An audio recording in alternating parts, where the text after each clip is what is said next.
Bwana Yesu Kristu asifiwe. Kisoma maandiko ya Yeremia 33 mstari wa 3 nasema hivi. Sikiza kwa makini. Niite nami nitakuitikia.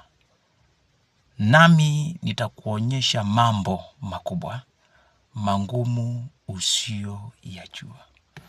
Wewe hivi sasa leo unaponiangalia, wakati unapoitana, unamuita nani? Unaita mganga?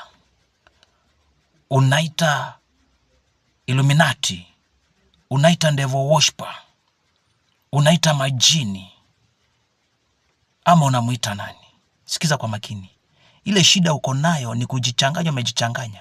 Unaenda kwa mganga na kupatia kinyesi chako wewe mwenyewe, unabeba unakuja kujipaka kama mafuta. Mkojo unaogea nao. Manywele unabeba kama imbilizi, kama ilisi, kwa kutojua. Hizo vitu zenye mnabeba hivyo vyovyo ndizo zinakuja kugeuka na kukua majini. Usiku wa mlali, mnanyongwa, mnalalwa na nyinyi na mnajiuliza hii shida imetoka wapi? Unaanza kusema ni wazazi. Si mzazi, wewe ndio jilifanyia hivyo. Kuna wazazi wenye walifanya hivyo. Wewe pia umejifanyia hivyo. Hapo basi Mungu anaingilia katikati na anakuambia hivi, niite nami nitakuitikia, nami nitakuonyesha mambo makubwa magumu usiyojua. Kwa hivyo Mungu atakuosha, atakuondolea hizo takataka zote, atakutakasa katika jina la Yesu Kristo. Maana Mungu wetu ni Mungu mwenye wivu, hapendi kuambudinishwa na miungu mingine.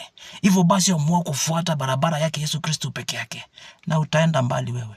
Wachana na ujinga, toka kwa majini, toka kwa washerati, toka kwa tamaa, na toka kwa vitu mbalimbali ambao ni za kusimu. Sile ibilisi amekuwekea hapa duniani. Shetani amekuja kukuimba wewe, amekuja kukunyanyasa wewe, na amekuja kukuua. Mungu amekuja kukuweka uhai, amekuja kukubariki na kutengenezea mahali pazuri utakapoishi. Kwa jina la Yesu Kristo. Barikiwa mpenzi msikilizaji asubuhi ya leo. Naona hapo nikondolea macho napo niangalia hivi. Okoka katika jina la Yesu Kristo.